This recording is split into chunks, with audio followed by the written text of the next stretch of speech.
Um, Hi, how are you? I'm good. How are you? Yeah, not bad. I don't do this so much. I don't know if as a streamer yourself, you debate people on the regular. Not so often these days, but sometimes. Okay, cool. Well, I suppose I should just start with the thing which I already mentioned I was interested in hearing your thoughts on, which is the whole thing with Nicola Sturgeon. Seemingly, I would characterize it as something of a U-turn regarding the trans-identified male who was a, kind of sex criminal. And obviously, Nicola Sturgeon said that this person should not be allowed in women's prisons. Would you agree with the characterization of that as something of a U-turn, considering the government's stance, or just in general, what are your opinions on it? What is it a U-turn from? Well, it would seem like the general position of the Scottish government is one of affirming trans identity. So it would seem to me like it would be consistent with that a apparent woman should be in women's prisons. So, what indication is there from the Scottish government's actions that would make them okay with putting someone who raped two women when she was still legally and socially male in a women's prison? Well, what I would say is that the indication would be that the government has a history of putting women, regardless of what crime they've done, in women's prisons, and that the government would seem to regard a, biological male who identifies as a woman. So I get that you're saying, well, it's relevant that this person committed these crimes before identifying as a woman. And maybe that is the government's reason for, basically making an exception and saying, yeah, it's different if, you go to the prison corresponding with the, how you identified when you committed the crime. Uh, if that is the government's position, then that would be, that would make it not a U-turn. Well, the I don't know. government's position is what it has been since 2014 with the SPS guidelines. There are currently more trans women in men's Scottish prisons than there are in women's. I don't know where the U turn is.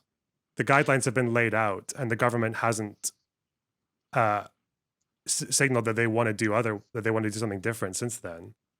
Well, the U-turn would be specifically on the point of a, trans identity being valid, and therefore I would think, in my mind, it would just make sense to, and it would be consistent with that, to say that if somebody is a woman, they should go to a women's prison.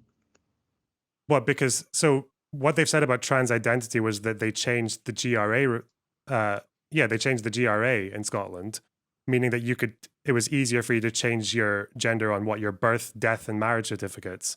I don't know what that has to do in saying who goes into what prison. Where Oh, I don't see the U turn. well, again, sorry, just to clarify, I know that we're supposed to be talking about the Gender Recognition Act. I'm not necessarily saying that this is a U-turn on the specifics of the Gender Recognition Act. I'm just saying it would seem to be inconsistent with a general tendency towards affirming trans identity. That's all I'm saying. Well, but you're taking one thing, which is birth and death certificates, and extending it to who goes into what prison. Well, You I can don't. agree with one, but not necessarily the other. I I just don't agree know where you the can. indication is that Sturgeon wants to put like every single trans woman into a women's prison. Like there's never been any indication that she's ever wanted that. It would just seem to me like, I mean, I agree you can say that, obviously they should have their transgender affirmed in some contexts, but not others. It would seem to me that the obvious justification for affirming their gender in any context would be that their identity, with regards to their gender, is accurate. And therefore, I would think that the default assumption would be that you would be consistent with that. Yeah, so she's you turned on a position you thought she had based on something else that she did that was completely separate from prisons. Uh, so again, just to clarify, the position isn't something that I thought, what characterize as a U-turn based on the fact that she clearly does have a position of generally affirming trans identity. And to me, it would seem obvious that if you affirm trans identity, you would say that a trans identified male is a woman and as such should go to a women's prison because obviously women's prisons should be for women. Uh, that's why I would characterize it as a U-turn. But when so the SPS guidelines have been in place since 2014, when Sturgeon was there, um, and the guidelines in 2014, which were consulted on by trans rights groups, had even back then said that the key consideration when it comes to putting a trans person in the other prison is over risk assessment. The stance was risk assessment in 2014. Yeah, I mean, well, just to clarify, I'm not suggesting that this is a, I'm not denying that this is a inconsistency amongst a general background of reliable inconsistency. I mean, I don't really see why risk assessment would be the major factor in whether or not a woman should be in a women's prison. I would just think if somebody's a woman, shouldn't they be in a women's prison? No, the risk assessment is for trans people. Because obviously, I don't know, you can tell me if, do you think that when a government says we're going to make it a little bit easier for you to change your gender and your name on your birth and death certificate, then that necessarily means we're also going to say that as soon as you identify as a woman, you get to go into the women's prison. I feel like you're doing like, yeah, that's like the most obvious slippery slope fallacy you could ever come up with. Obviously, like these two don't have to be related. Affirming in some cases doesn't mean affirming in every case. Again, I mean, to me, so it seems to me like you're kind of suggesting that the justification for kind of affirming trans identity might be pretty much a case of it's not exactly a reflection of reality, but rather just kind of an accommodation we're making. That almost seems to be the way, and I could be wrong, but that seems to be almost how you're describing it, which is a different way that I would think, than I would assume it would be being spoken about. Because you're saying, well, they can have their, self-identified gender accepted and affirmed in these different ways, but not in other ways. And to me, my thing would be, well, surely the only reason we'd affirm their gender in any context would be because it's accurate, in which case we should affirm it in all contexts. And the fact that you're not really agreeing with that would suggest to me that you're suggesting this is kind of an accommodation we're making, even though perhaps it's not accurate that these people are what they claim to be. You can affirm someone's gender and still recognize that there are going to be certain spheres of society where different spaces are going to have different implications for how you affirm. It's the case right now that most trans women in the UK are in men's prisons, and most of them don't even ask to go into women's prisons. And there's a few reasons for that. Like, I don't know, if I like sexually assaulted a bunch of women and then put into a man's prison, came out as trans, I wouldn't expect to go into the women's prison the next day, because like if my entire crime is assaulting women, then that wouldn't make sense, because I'd be more of a danger to other inmates in there. And I wouldn't be on HRT and all that, so I'd still be a threat. That's why like prisons is a pretty niche space for when it comes to affirmation, but you can still have your gender affirmed. And even this is in SPS guidelines as well, is that they affirm trans identities before considering transfer, because transfers come at a different stage of the process. Okay. Because you could still acknowledge that if someone comes out as trans, that their biology hasn't shifted overnight, their behaviors hasn't shifted, and the crimes they committed haven't changed. So if risk assessment is coming into that, that's not in contradiction with affirming trans identities. And this is why I don't understand why you're bringing up this U-turn thing, because it sounds like what happened with this Isla person was that the system acted like perfectly accordingly. She was put into a women's prison for 72 hours in segregation so that they could determine her risk assessment. She clearly failed because she had assaulted 2 women, and then they decided to transfer her to a men's prison. So I don't really see why this is being presented as a U-turn or even being politicized at all. It looks like the system acted like perfectly accordingly. Again, I think the reason why it's being presented as something adjacent to a U-turn is because I think a lot of people would relate to my belief that trans identity, if you affirm a biological male's identity as a woman, that would be something that you would affirm consistently. Now, I can recognize that what you're saying is actually, in this specific case of somebody who is obviously socialized as a male, is biologically male, I guess you're saying you would recognize that person to be a woman, but you would then say that because you would say that they are biologically male is then a kind of extenuating factor that means they won't be treated exactly the same as a woman who is actually biologically I female. mean, That seems to be like, what you're saying. do you think it would be a U-turn on affirming trans identities if I said that if I come out as trans tomorrow, I can just participate in every single like women's sports category I want to, even before HRT or before any of the other like processes? Do you think those are inconsistent? Do you think like no one thinks transition happens overnight?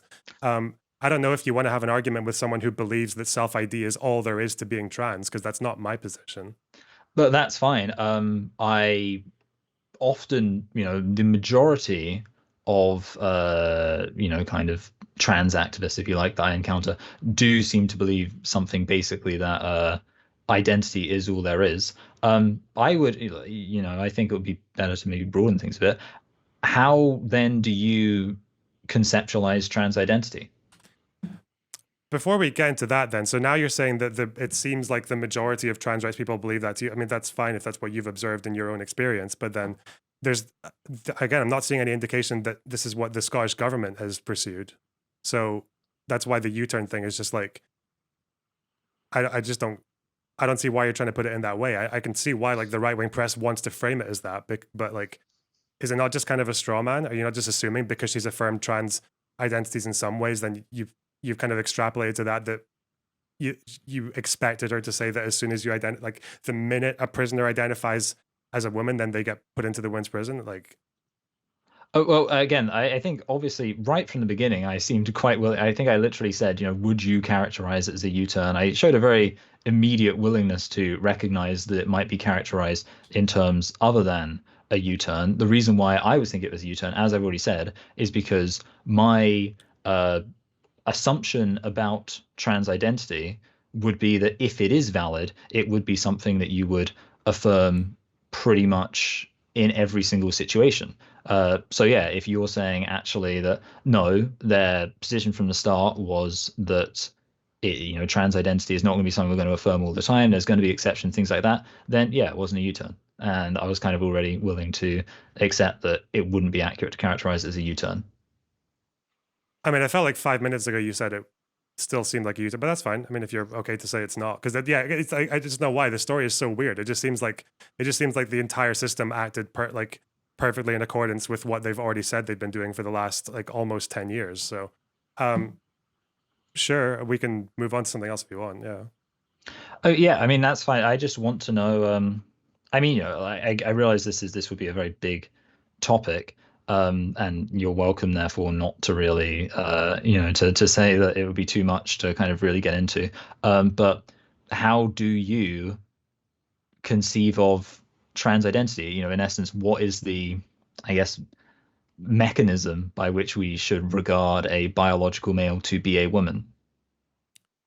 I mean, it seems to be the case that there is a small portion of the population, roughly 0.5%, who have a very clear and pronounced incongruence between the sex that they were assigned at birth and the identity that they feel in their head. So it would make sense um, to act in accordance with that incongruence. And in some cases, it might mean people need HRT and surgeries to affirm their gender identity. It might mean social transition.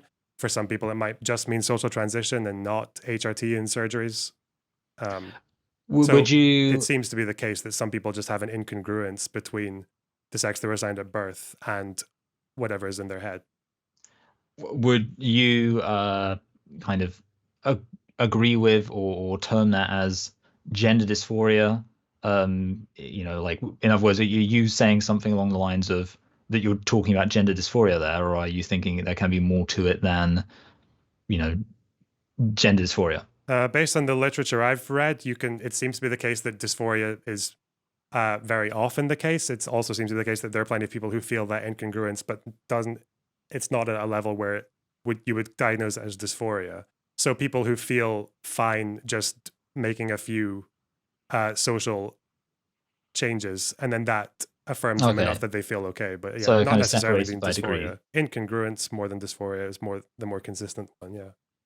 Okay, that's obviously, so in that, actually, I'm kind of wondering how would so is there a way in which that particular conception of trans identity kind of how does that map onto the kind of idea of like transition isn't something that happens overnight, or however you kind of, for because you were kind of talking about transition as if it's a process. Hmm. Would that be it, how does that relate to the kind of dysphoria, or like it will I don't know, yeah, Are you maybe asking me maybe I'm just how someone transitions? no, not really. I mean, I think I had an idea in my head about what I wanted to ask. It wasn't even like a kind of point of contention. I was just trying to get a clarification, but I think actually it was not really worth clarifying. So obviously for me, the key point of disagreement with the yeah, kind of addition to the Gender Recognition Act reform, is when you really break it down, that I am opposed to the Gender Recognition Act itself, because I don't think that we should be recognizing the claim that a biological male can be a woman. Um, and I don't think that should be something that is basically that our state legislation declares to be true by law. So you're not going to try to. What are you basing that on? Are you going to base that on utility? Are you going to say that it's going to like threaten people in some way, or is it more of a like a philosophical disagreement, or what? I would say it is more of a philosophical disagreement. There are utilitarian considerations. I mean, with regards to, for example, gender dysphoria, which I'm just going to call it gender dysphoria. For argument's sake, I know obviously you're kind of saying that it doesn't have to go as far as gender dysphoria. I'm just going to use gender dysphoria because I think that's a quicker, easier term to use. So yeah, hopefully that will be enough people don't know what I'm talking about. For me, the gender dysphoria point, I don't see any reason to not accept or at least entertain what is the kind of general gender critical characterization of gender dysphoria, which is that we are a society that is still very gendered, and a lot of people grow up with these idealized expectations of masculinity and femininity and what it means to be a man and what it means to be a woman, and that the reason why people feel gender dysphoria is probably not because there is some reality of being biologically male that is upsetting to them, but more so because they associate that with these expectations of masculinity and manhood, and that therefore the ultimate way to lead to maximal human flourishing would be to uh, aspire to the ultimate goal of making it so there aren't these idealized ideas of manhood and womanhood that we all are taught to aspire to and get anxious about. And a big step in that regard is to start saying all there is to being a man is being biologically male, all there is to being a woman is being biologically female. So we don't have to get stressed out about, well, what does it mean to be a man? Am I a man? Because I think that just causes more anxiety and suffering than it needs to. So you made two arguments there. One is, I guess, the sex gender distinction, and the other one was the utilitarian part of GRA. I think the GRA one will probably be shorter, so I'll go with that first. What is the utilitarian issue with gender recognition certificates? Because as far as I can see, they affect basically no one. And for trans people, it seems to give them a little bit more dignity in their life. It means they don't have to go through weird processes where you identify as a woman, you've transitioned as a woman, everyone around you recognizes you as a woman, but you have to get married as a man. Or maybe you like, and this happened recently, is that if you die, your criminal investigation, you have to get logged as the opposite gender to which you identify, and then that can be very not only distressing for relatives and friends and all that, but also confusing. But yeah, as far as I can tell, with the GRA, what's the utilitarian downside to gender recognition certificates? I think honestly, with regards to the gender recognition certificates, it pretty much has to be viewed within kind of a wider context of affirming trans identity. I mean, there isn't exactly any utilitarian harm to saying that a dead biological male is a woman, or anything like that, except for within the wider context of how, but I think the broader utilitarian harm brought about by the affirmation of trans identity in society in general. Such as? such as, well, I would say there are a few issues, but the biggest one I think is simply that it's I don't I'm very skeptical actually, I would say, of the claim that affirming a belief that we know is incongruent with, a readily apparent reality. I mean, these are people who are basically upset about the fact they are biologically male. To affirm that and say, yes, that is correct, I think is leading to harm. And, it is admittedly on some level speculative because, of course, society is so broad and in terms of how society could be better is something we can only kind of uh, predict to some degree. I mean, you're But not going to try to make the argument that it harms the trans person, right? Because I think it does. it seems to be the case that, like, I don't know what research you've got, but it seems that every indication is that affirming, whether it's by social transition, HRT, or surgeries, um, that this almost like, yeah, in every study there is on it, it across the board lowers rates of depression, anxiety, Mm. And this lowers was suicidality. And it seems to be as well that these are quite expensive treatments when it comes to hormones and surgeries and all that. That can like it takes quite a lot of time and effort and energy from healthcare systems, even when they're nationalized. So I feel like if there was an alternative to that, we would know about it by now because people have tried other things. It used to be the case that they would like, well, way back in the day, they would try to lobotomize you because it was like trying to get rid of the delusion, I suppose they called it. Or more recently, they've tried things like conversion therapy, which is like just try to be comfortable with the body you're born in. That doesn't seem to work. So where's the, do you yeah. dispute that there are these benefits to transitioning? Yeah, because I think all of what you're saying is occurring within a context where we have gender and we have these gendered expectations. And of course, one of the things that you couldn't say has been tried is the kind of moving towards an abolition of gender, moving towards, because of course historically that's not been anything we've come close to, but it's something we could begin to aspire towards now. And I don't think we realistically can aspire towards that as long as there are, biological males arguing that they are women because they perform the social role of women. You say that we have these people who are spending all of this money on this, and why would they do that? But this is I think it's a systemic issue. I think gender is something which very few people are able to kind of mentally liberate themselves from in terms of the harm it causes. And it's for that reason that a lot of these people will convince themselves.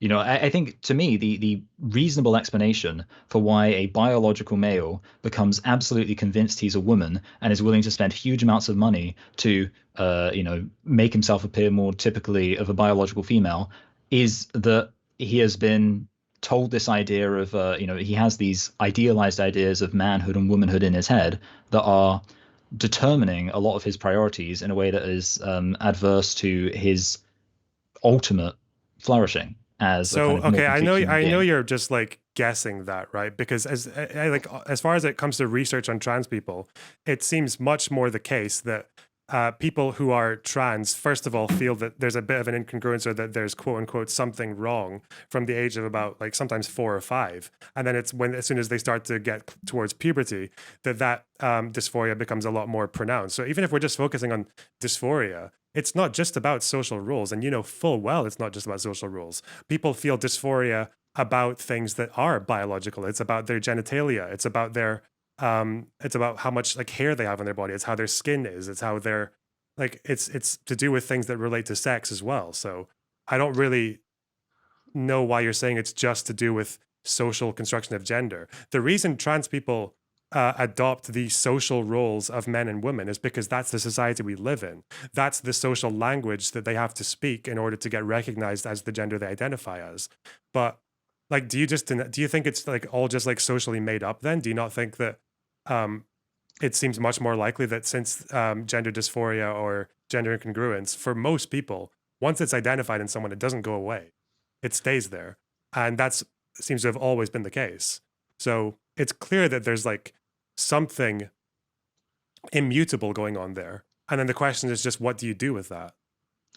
Uh, well, I don't. I mean, I would be generally inclined to accept the idea that most mental health issues are ultimately kind of come from society, and that a lot of them could be really seriously dealt with by changing aspects of our society. And I think, I think that about depression, anxiety, and things like that. So Well, this gender idea of dysphoria is not a mental illness, though, right?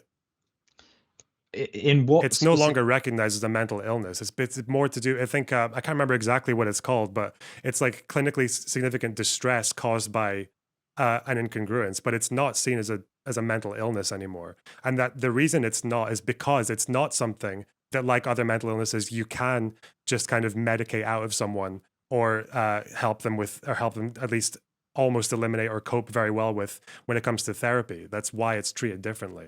Well, that That's seems like why we don't a treat them little like bit of a that's why we don't treat them like schizophrenics. That's that like seems like a little bit of a circular argument, because you just said that we can't treat trans identity like a regular mental illness, or like a mental illness. And then you said because trans identity isn't a mental illness, and then you said the reason why it's not a mental illness is because we can't treat it like a mental illness, which would seem to be a little bit circular. why is that? Wait, why is that circular? Because we're Because talking I about was it's like the way that psychologists decide what a mental illness is usually based on how they would treat it. So if you have something like depression, you treat someone with depression to help them to stop being depressed. It seems to be the case when someone's got gender dysphoria, you don't treat them to like, or when someone's trans, you don't treat them to stop them being trans. That's and the reason we get the best results by approaching it that way is because it's not treated the same way we would typically treat other things in the other mental illnesses. But, but the reason it's circular is because I'm saying that we should treat trans identity like a mental illness, and we should basically have an attitude of let's look at the societal causes that cause a biological male, and I think in the case of gender dysphoria, it really usually is biological males, to get really invested in this idea that they're supposed to be a woman and it's wrong and it's a mistake that they're a man. I think that that is caused by society, and that's what I'm saying. And you're saying, no, we can't, that has to be wrong because we've decided that it's not a mental illness. And the reason we've decided it's not a mental illness is because what you're saying is wrong. No, That what we you're can't. wait, okay. What you're saying, okay, this is quite simple. What you're saying is wrong because the evidence points to the fact that the results are better when we don't treat it the same way we treat other mental illnesses. That's why you don't like you're acting as if we treat it something like it's societal, like it's a mental illness that's produced societally that we can just get rid of with what, like therapy, I guess. The reason we don't treat it that way is because that doesn't work.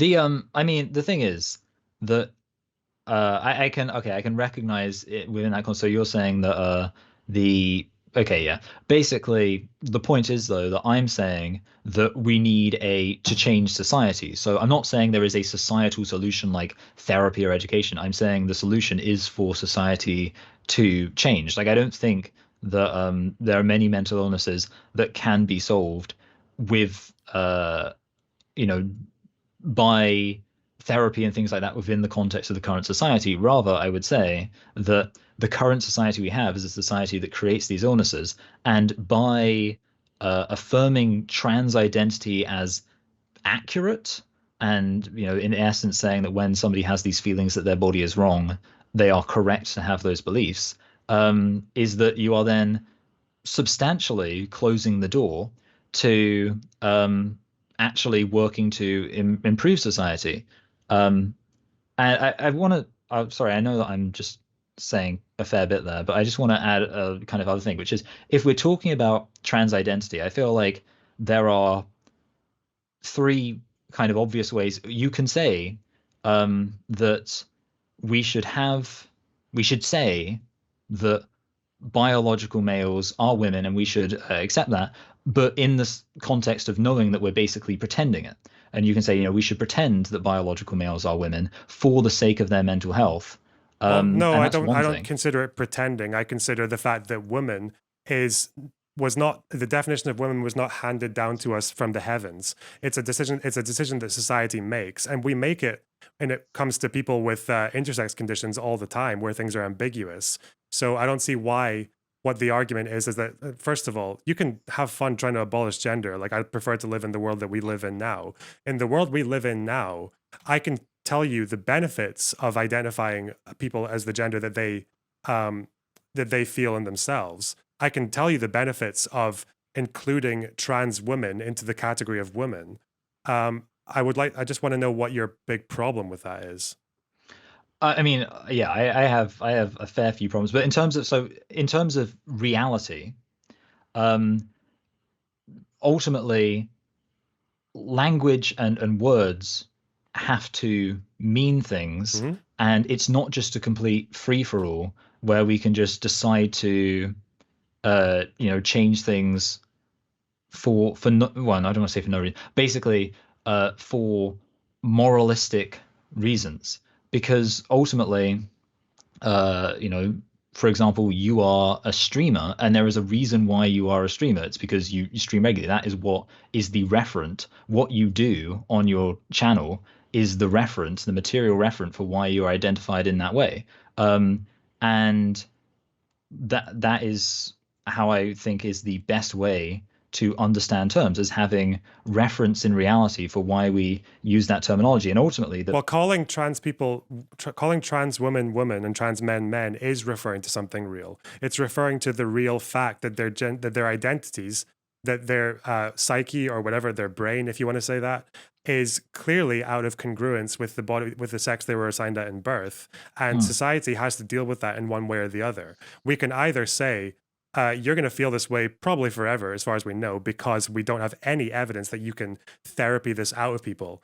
It's there to stay in someone for the rest of their life, and we have the decision to say, no, actually, you're a man, get fucked, or we affirm it, we include them into the category of women, and uh, we structure society accordingly. So, The problem with that is at that point you're saying that a woman is either a, biological female or a biological male who has this kind of particular uh, discongruence, or whatever you call it, mhm. because we don't.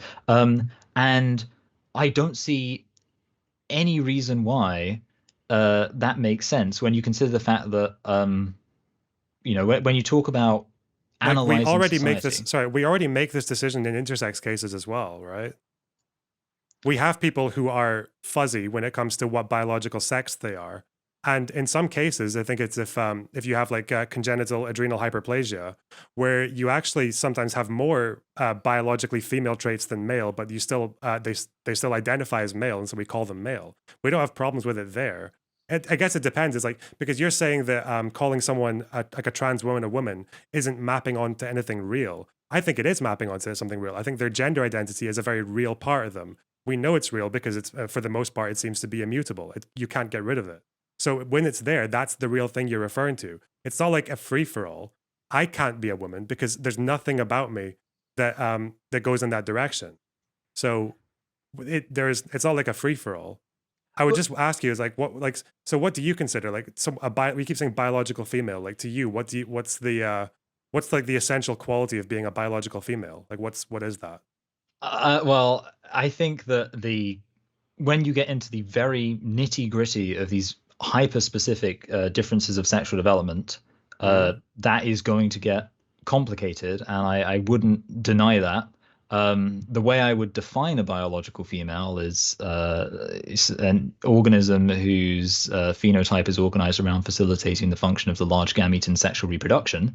However, in practice, in terms of what does that actually mean, yeah, obviously, there's not one singular thing you can point to. It is going to be this holistic thing. Hmm. Um, I don't really think that that's relevant to the question of whether or not we should then include biological males who feel like they should be women It or well, we so obviously you said phenotype organized around the large gamete, but obviously if you don't produce the large gamete, you can still very easily be a woman. You don't need that to be a woman. Uh, you don't need XX chromosomes to be a woman. You can have Swyer syndrome. There's quite a few examples of this with different. Obviously, we have like ambiguous genitalia. I don't see why, given the fact that the sexing of a even of like a child of a baby, part of that sexing of a person affects the brain as well. I don't know if you know about that. There are at least some documented differences between trans and cis people's brains that seem to be there from birth. Like, and I can give you a study that tells you that like the genetic impact of sex on the brain is there from birth. So that is a part of the person. That's a part of the like the phenotype, I guess. I don't know why you just wouldn't consider that. Well, okay. Well, I'll make an analogy. And it's going to be the obvious one to race, because why not? If you have black people, these are people from sub-Saharan Africa. There's a very obvious reason why they are understood as black, because of, their physical appearance, their ancestry, and of course they also have this history. Obviously some of the good stuff like the West African kingdoms and Mansa Musa being very rich. Obviously also things like slavery and having been, I mean, obviously owning each other as slaves, but more relevant to the West, us buying them as slaves and taking them to places, and all of that. And to me, when we then talk about the history of black people, it would very much complicate things if you then said, well, also let's throw in white people who feel like, and even if if there was some medical condition for it, feel like they should be black people. And that's kind of how it is with women. With women, you have this biological sex who have existed, they've had patriarchy, you've had misogyny, you've had all of these things throughout history, this experience for women. And that is why now we use that term woman to refer to this group, just as we use the term black to refer to black people. And that it then very much kind of complicates and almost lies about the reality of what this group has gone through to then say, oh, and also me, if I had a mental health condition that made, oh sorry, not mental health condition, incongruence that made me feel like I should be a woman. Well, that's the reason we don't do it with race is because we don't have any indication that the same phenomenon happens with race. If it were the case, like I think we come up with categories because it's got some kind of use to us as a society. That's how we decide what goes in what category. We're not given the two sexes, we're just given components and we decide what to do with those components. The same thing with races. But as far as I know, there is some literature pointing to the fact that when you are developing as a fetus, then your genetics will influence the parts of your brain that will be different across the sexes, and that's why you can get outliers like people who have trans identities. That's like a one very potential theory for it. I don't know how convinced I am of it completely, but it exists. I don't know what theory there is that someone in the body of a black person might have like the mind or the brain or the psyche or the congruence of a white person.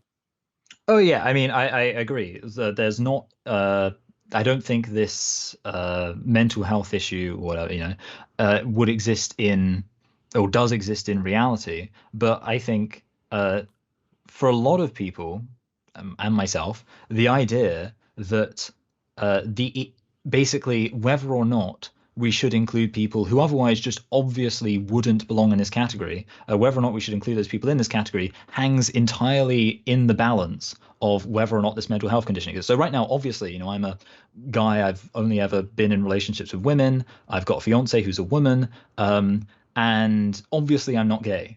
But within your kind of logic, whether or not I should be considered gay hangs in the balance on whether or not there exists some mental health issue where I might believe that actually, even though I'm not gay, I want to consider myself gay and I want to identify as gay.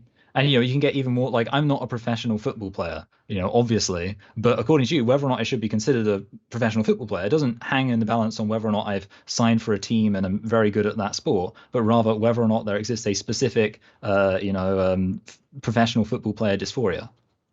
And to me, that just doesn't make much Well, sense. it's because we don't have those things. Because we have an understanding of like to be a professional football player. I guess you'd have to play in a league or something like that. When it comes to a woman, you're the one saying that to be a woman, you need to have this thing that you said you can't even pinpoint down to one thing. Like you said that yourself. I'm just saying when it comes to a woman, clearly, or a man, when it comes to the way people, the way that they develop, it seems to be the case that some people just have like something. Their wiring is just a little bit different, and then that's what explains them having that trans identity. And then the question becomes, okay, you've got this identity, which is immutable. And then you also have these other body parts. The decision is what comes out on top. That's why this football analogy is like completely useless. There's nothing to do with the discussion because as far as I know, there's nothing that happens to you in the womb that might like make you identify as a footballer. Well, again, I mean, what I'm saying is that it's, whether or not the mental health condition or incongruence is accurate. It's just interesting to me that that is ultimately what our categorization of people kind of comes down to. For me, I guess the my take would be that you're kind of asking, we know that people have this issue and we know it's immutable, which I wouldn't necessarily agree that we know it's, I think we could imagine a society Okay, let's where just say the these things would be literature different. very strongly Yeah, supports the okay. case that it's immutable. Okay. Um, then should we kind of, affirm this? I think if we want to talk about a solution which actually, in my view, would make sense, it would be that we would say, well, maybe there should be some special accommodation made for this, but we shouldn't start saying that if somebody has this mental health condition, that actually makes them a woman, because it just seems so self. I mean, I guess obviously, so your thing that you, I guess, come back to is the kind of thing of like, well, there's no reason why woman needs to mean anything.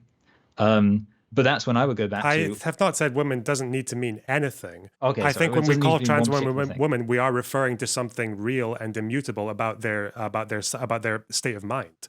Like you keep sniggering at the idea of it, like not saying mental health condition, but like I can ask you, um, let's just say in the future, if people were able to like spontaneously swap brains, and let's say you woke up one day and like my brain was in your body, or no, wait, fuck, your brain was in my body. There we go. Okay.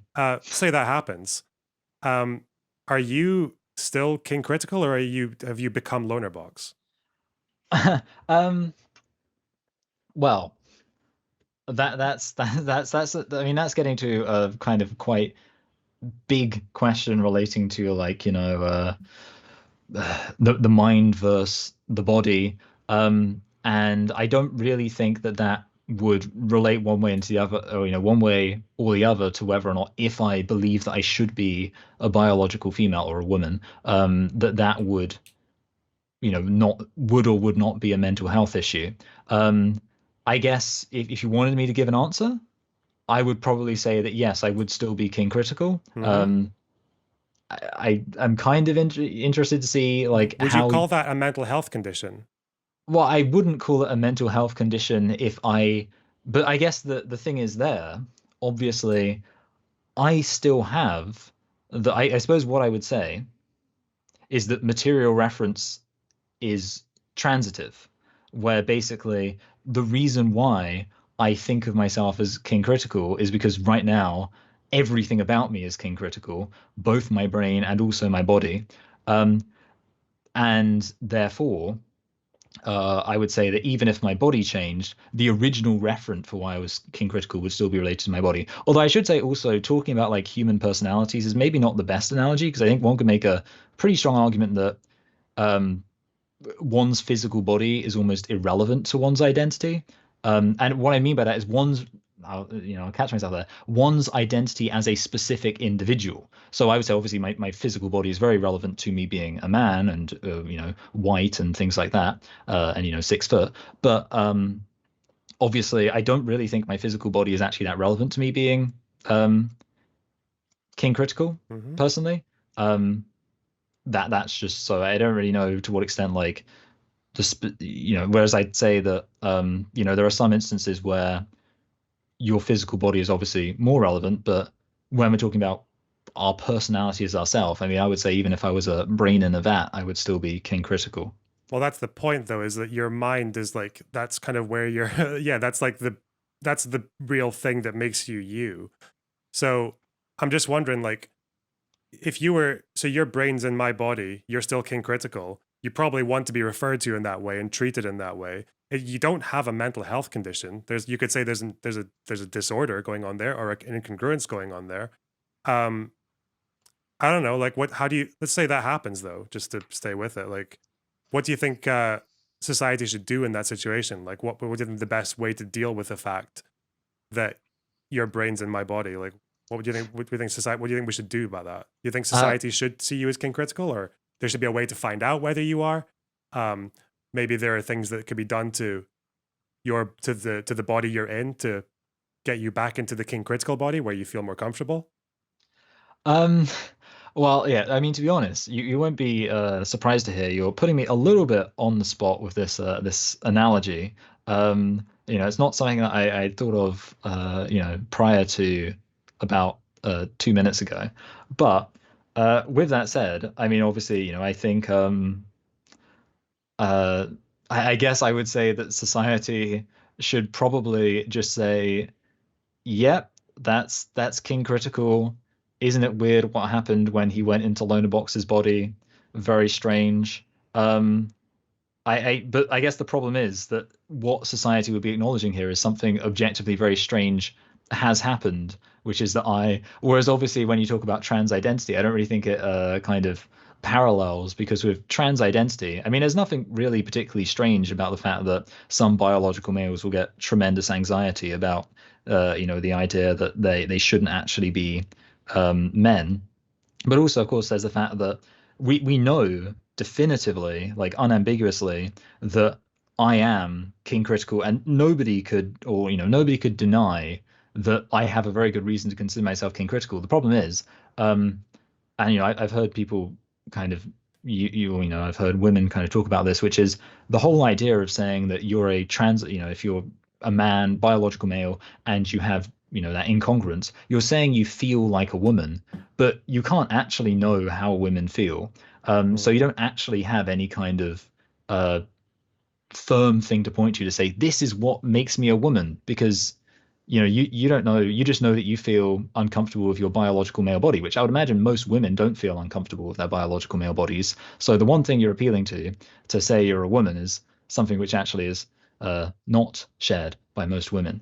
Yeah, just But yeah, I like mean, the I just think one it's thing different. that you're appealing to when your brain's in my body, that you're still king critical, is the same way, right? Like, okay, look, listen, you're almost like halfway to being a trans positive person now with that statement, because like you said, why would we only use what's in someone's head to determine a certain aspect of their identity? Well, we can go by the fact that it's just your brain in my body, and that's enough to call you king critical. But in this alternative society, there probably will be like brain transplant phobes who would say, "No, fuck you. You're loner box. You've got loner box's chromosomes. You've got loner box's face. Loner box's like hormones. You've got loner box's genitals. You've got everything apart from like what the brain. It's like we're not brain scanning people on the regular, so we can only really go off your word and how material is that."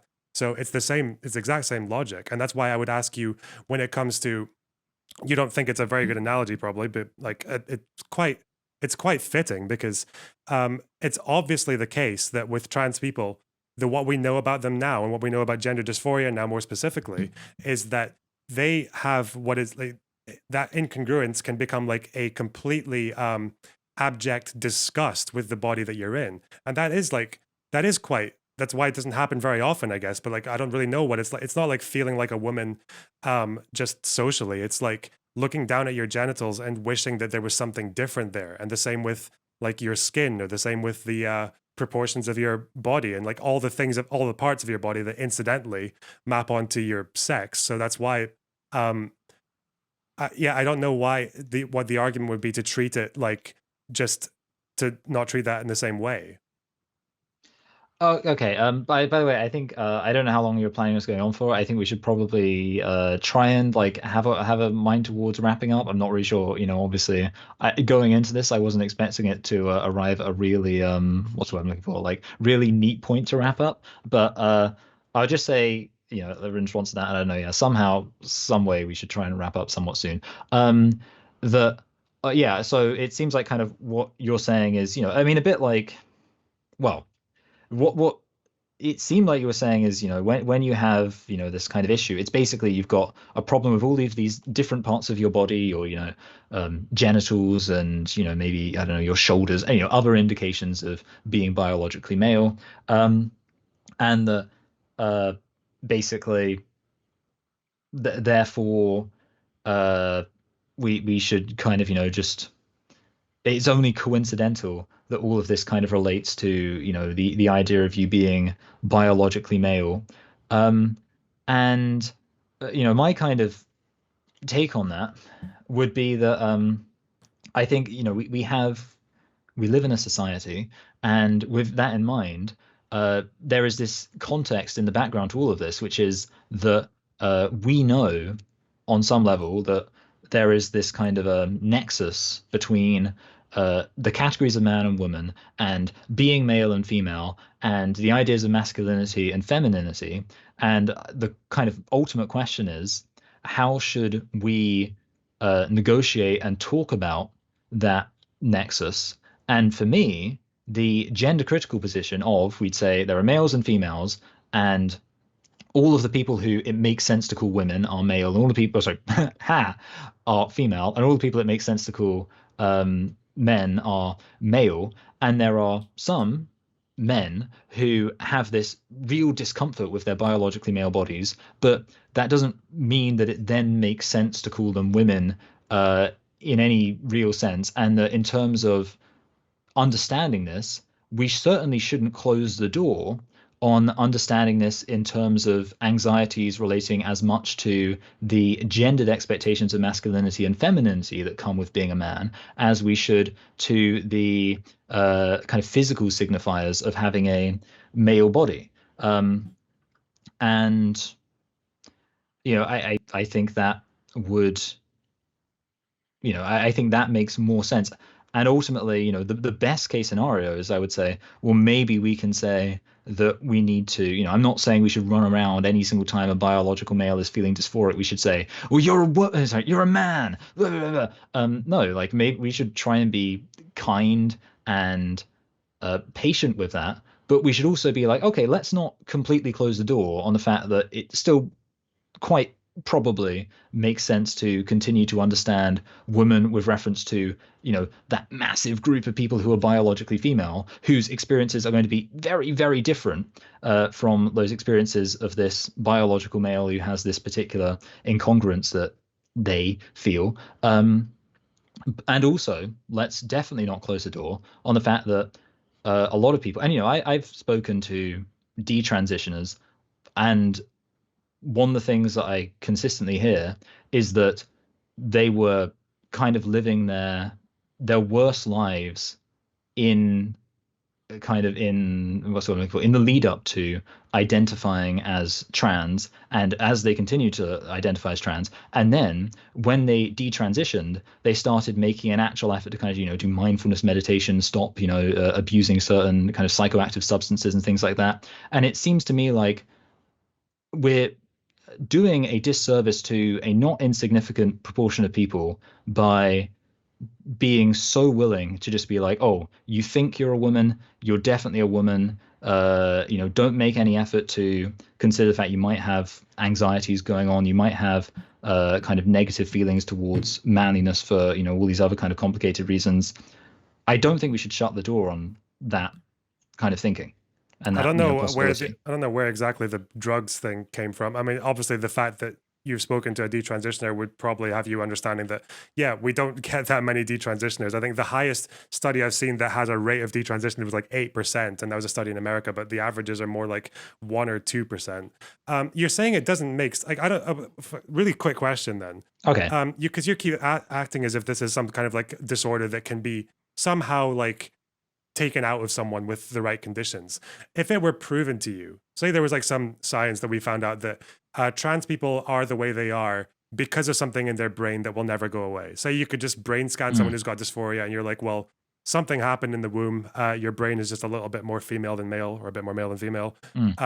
Would that change your approach to anything? That should be a very easy question to answer. No, I mean, for me, it would. I mean, it would change my approach to certain things. It wouldn't make me automatically believe that we should start saying that biological males are women. What I would be more likely to accept in that situation is what I've kind of already hinted at, which is we could say, oh, we will pretend, while recognizing that's what we're doing, pretend that these people are women and accommodate them in that way. But for me, I Why think not just include them into the category of women? I The same way we do with intersex people who have all kinds of ambiguities, but we go on the fact that they identify one way or the other.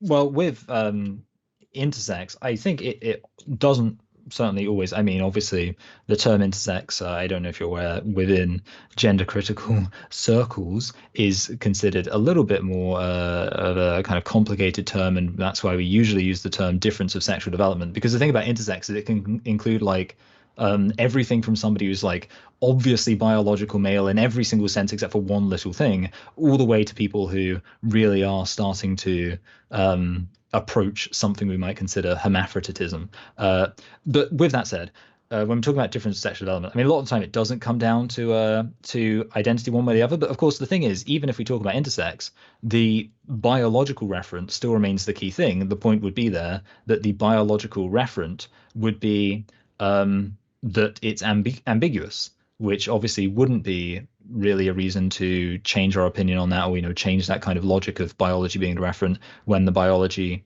isn't ambiguous. No, you're wrong. That's not how we do it with intersex people. With certain cases of intersex people, it used to be the case that they would just choose one biological aspect, like ovaries, and say, well, you've got to be a woman, or testes, you've got to be male. But we don't do that anymore because it doesn't work. When we have people who have CA8, congenital adrenal hyperplasia, Yeah. when we have people who have that, they have XX chromosomes and ovaries, but also fully formed penises.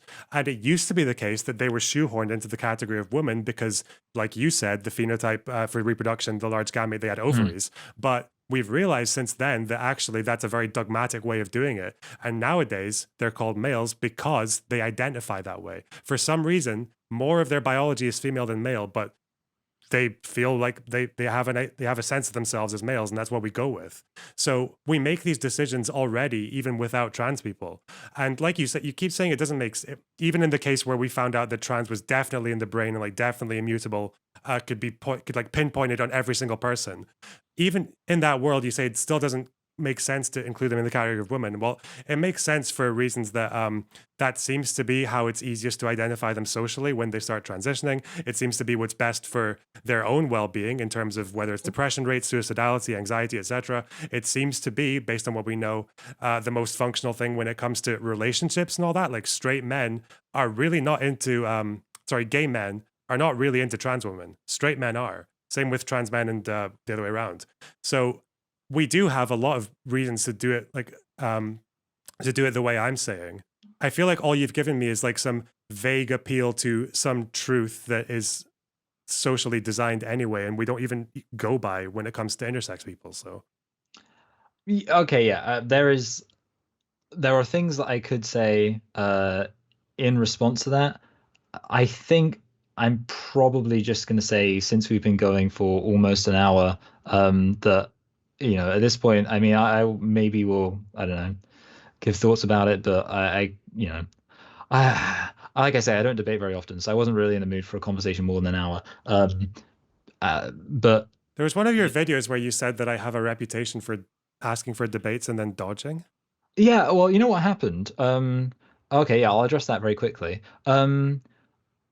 You mentioned on one of the first responses I did to you that you're like, hey, do you want to have a conversation? And I replied like, yeah. And then later on Twitter, you wrote a message about me. It was, I don't know if you remember, it doesn't really matter, but you mentioned me on Twitter. And then I was like again, hey, you said, do you want to have a conversation? Blah blah blah. I'm down to have a conversation when you are. And then also, as I think you probably know, I messaged you on Twitter as well. Yeah, it looks like I missed the DM. Yeah, you because missed it the went to DM. message request. So That's all. yeah, and look, at the end of the day, I recognize that you know, had so I tried to get in contact with you basically in three separate ways, and you didn't respond. Three separate. Wait. Recognize, I have one Twitter DM that I missed because it went into yeah, and then I read also tried to requests. message you on. I also added you on Twitter, and then also I replied to your comment on YouTube.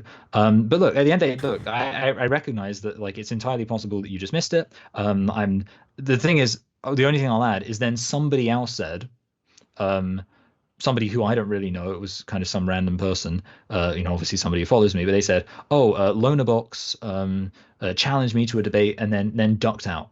That's what they said, and I don't know why they thought that. I couldn't even honestly tell you their name because this was, I think, several months ago. So I don't know where they got it from. But I said, well, obviously I've tried to get in contact with Lonerbox three separate times.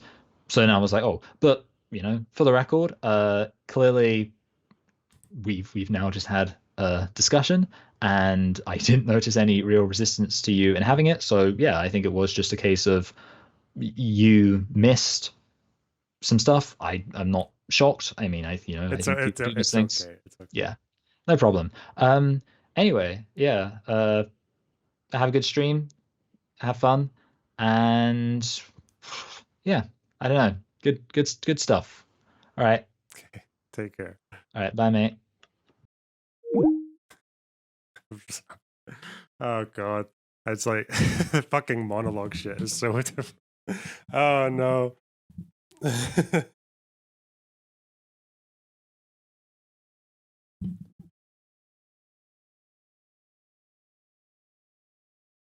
I feel like the brain swap is one of the most obvious pro trans arguments. It's like, are you your, yeah, is it are you your brain or are you your knob? Yeah, well. Fuck me, dude.